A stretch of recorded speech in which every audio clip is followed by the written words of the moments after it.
appeared and include Colossus, Body, an anthology of the self by Colossus Press, which defends the rights of women to have autonomy over their bodies. His work has also recently showcased at the World Poetry Slam spoken word video presentations in September 2020 in Brussels, Belgium. In March this year, he performed at the Youth Justice Summit in Toronto, which was organized to shed light on the plight of Black youth in Canada's correctional system. He is in the board of directors for Literary Arts Windsor. I first met him at the art bar when I didn't think I'd be able to perform, coming from my grandma's funeral, and ended up meeting him, the poet Alexi Ngurenesu, and he just blew my mind, as did Alexi, and I'm honored to say they're both my friends, and that I got to meet them and actually follow through with the reading. I'd like to call up Zomkhonto. You can see why I was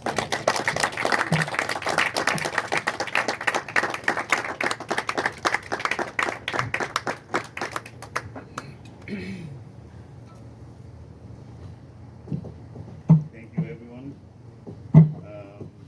Thank you to all the poets that came before me, and thank you to Stedmon for the invitation. I truly appreciate it. I'll start. Okay.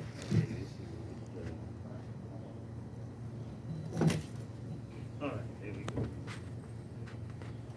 Okay.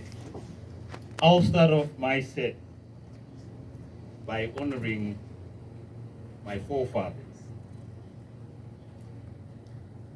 You see, my forefathers, they lived when rivers were their facial recognition software. And you had to run along the riverbank investing smile after smile, different angles for each ripple. And people standing a mile down the same current could swear they saw your appearance and gestures floating by, the slippery arms of the river cuddling their reflections, down tributaries and photo booths of ancestral truth that flowed until their collective expressions gathered around the umbilical cord of the ocean, waiting to be reborn. But if those rivers dried up along the way, the sun cut out the middleman and took the same reflections directly to the sky.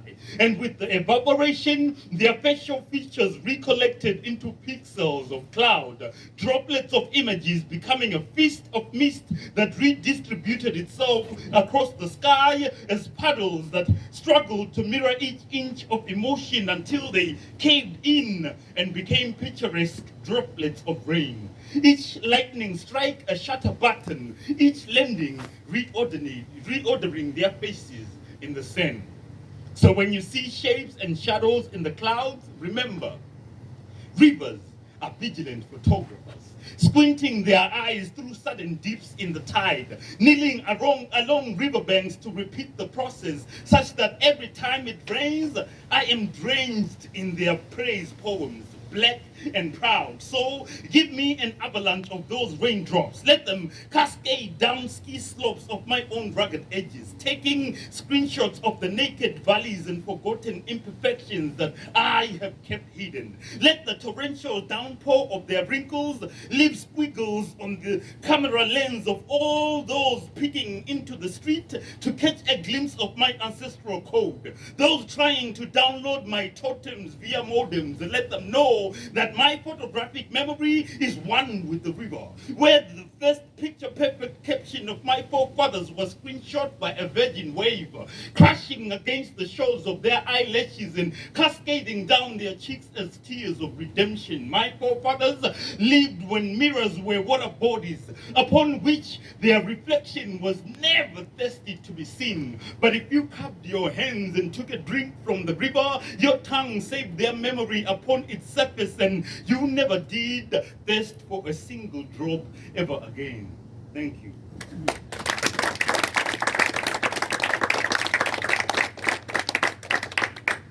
And those ancestors will be quite impressed and probably would have so many questions to ask about the strides that we have taken so far into the future since their time. And I can just picture them asking as they watch us, like, who would have thought Because that's what we ask ourselves too, like, who would have actually thought that black folk would wave words of cash thicker than their majestic lips, thicker than the sheets of smoke that rose when they burned down Black Wall Street, not knowing that we would rise from those ashes like the phoenix, and that matchsticks just happen to be our next of kin. Black diamonds that the world once refused to dig until it became too obvious how bright we shine from under the skin. That the layers of wealth that run underneath this melanin are a sworn testament unto themselves.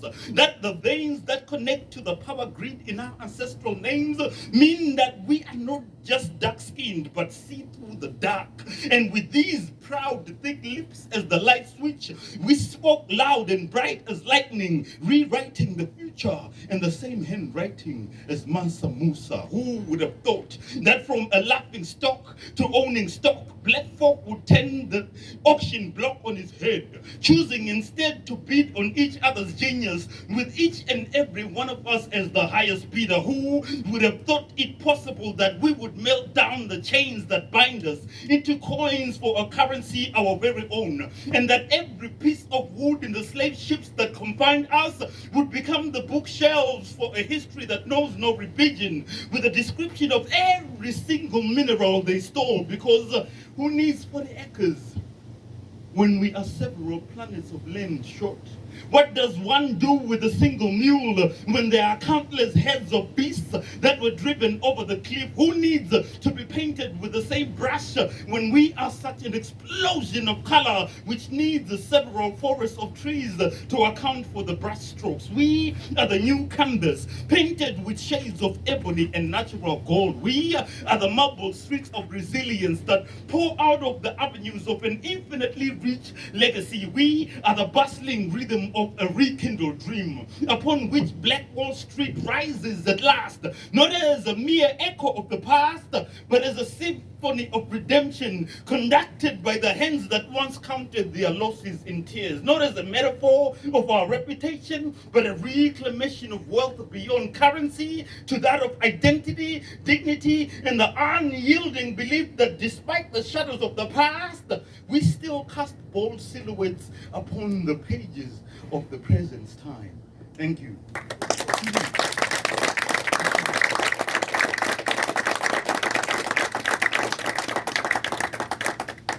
And that ability to cast those bold silhouettes is a realization that just like everyone else that has that conviction inside them, that we are actually very complex machines. Notice that as human beings, we are very, very complex machines.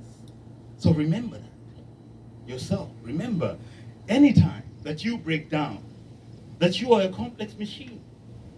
And that the tools that it takes to put you back together again are not made of metal, but soft things that do not weigh much on the scales used by this world to measure our worth. We are boundless, weightless, and your birth was a magical musical note to complete the rhythm of all creation. You are a complex machine. Breaking down is necessary because we are made of delicate breasts, held together with the silken ropes of extremely fragile heartbeats, each trying to connect to the next with as little heavy breathing as possible, not struggling for air, but fumbling for a strength that holds together our smile just long enough to exhale.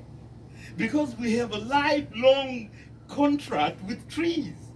A promise that these lungs, although not made of bark, the branches that hold them in place in our chest will suck in each morsel of oxygen and help us proclaim at the top of those same lungs that we are here voluntarily, that we are not forcing this living thing, that we did not arrive in this world kicking and screaming, but that it was the world that started yelling in our faces in a language we couldn't recognize. And when we became traumatized, the world charged us for inventing our own language of love. That in our several attempts to find meaning, life was hurling stones in our engines. And since we are not grindstone machines, we broke down. But those same stones that the world held at us over time We use them to build the mountains you see in front of you right now. Because rather than be buried underneath them, we built ourselves a fortress. We erected rock statues out of ourselves instead of become stone-hearted. We are complex machines. They are parts of us that cannot be replaced. The mechanics of our being needs more than just an oil change. We repair our brokenness by making poems out of ourselves. Wind chimes that are accompanied by the whispers of our resilient love songs. We are smart, complex machines, putting the ART in artistic, not the ART in artificial. Thank you.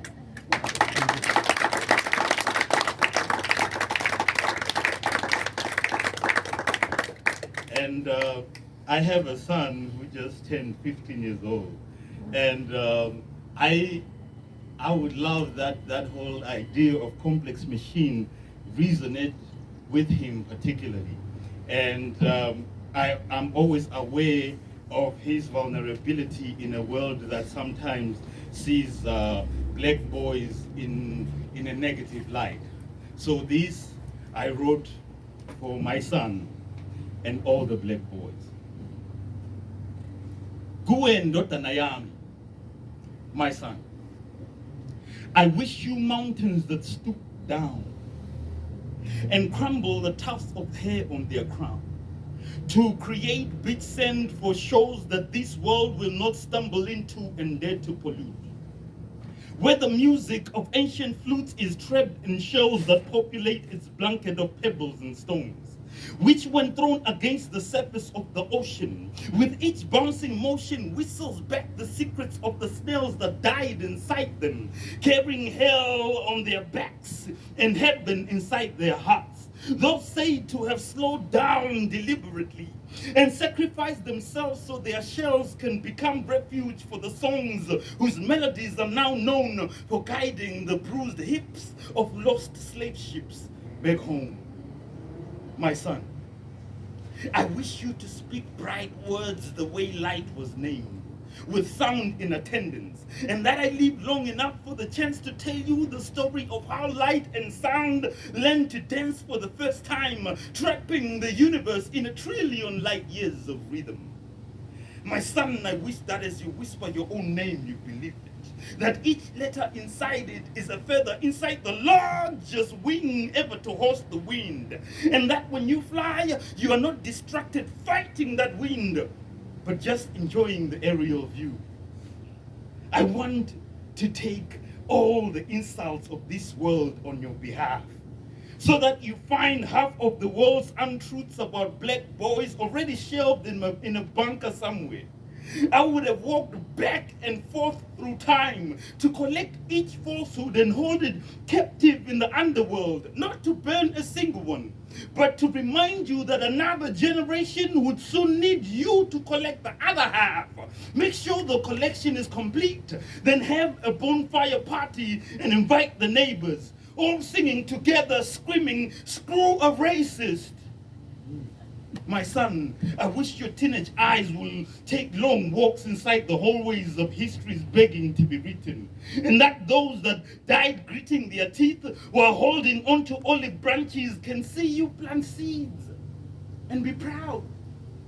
And that seeing you hunger to know more disarms their spirits and charms them into forgiving the trees from which the spears that dug into their chests were carved. My son, I wish you the rarest form of love, the one that plays catch with itself, throwing boomerang kisses at the sky, knowing that the love will come back glowing with the remnants of dying stars, and that each tiny sparkle of those dying stars will hustle its way back into the universe and become a fully blown sun. My son, I want you to know that the hourglass will always be a desert full of seconds, ticking away until you're brave enough to shatter that glass and find water. Because that's what I wish for you. I wish you water to flow towards your future, like hip-hop, like poetry. My son, I wish you an elephant's memory so that you remember to forget what they did to me. Write that debt to ancestry. Find your identity. Most of all, my son, I want you to remember that you are royalty. Wayete! Nyabong.